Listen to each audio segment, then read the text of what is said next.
When we talk about functions, the notation we're going to use, f of x.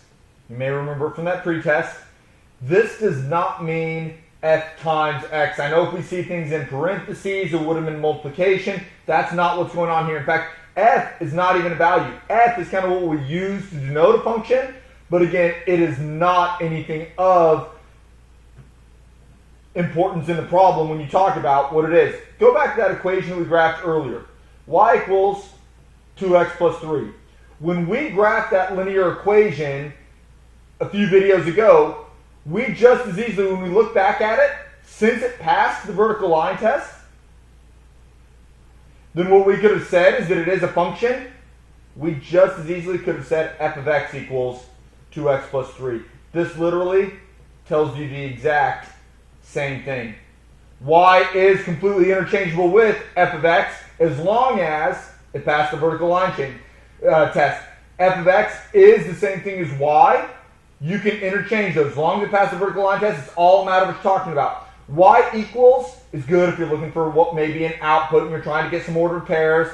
Function notation is what you would use if you know it passed the vertical line test, because when you see that f of x notation, it's going to mean there are certain other properties that we can use with these functions and different things like that. But just know that anytime you see that f of x notation, you're guaranteed whatever it looks like passes the vertical line test.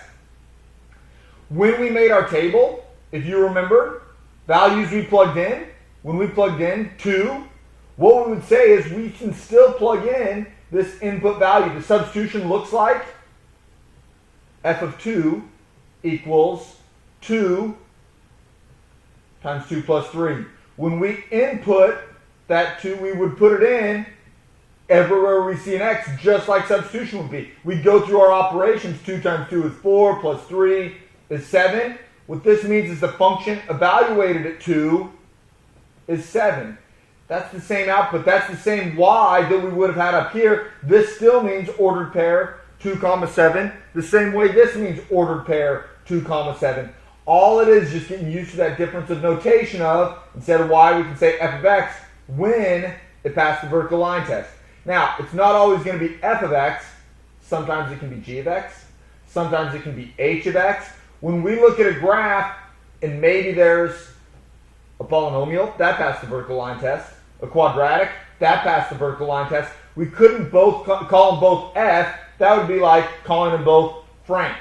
We would call this one g of x, George, just so when we talk about f and when we talk about g, we know which function we're talking about. In your business classes, you may see c of x and r of x, talking about a cost function or a revenue function. There are a lot of different, and in a physics class, we may see things like tau of x. There can even be Greek symbols. When we see it like this, again, it never means that multiplication. It's just a name for whatever function we may be talking about.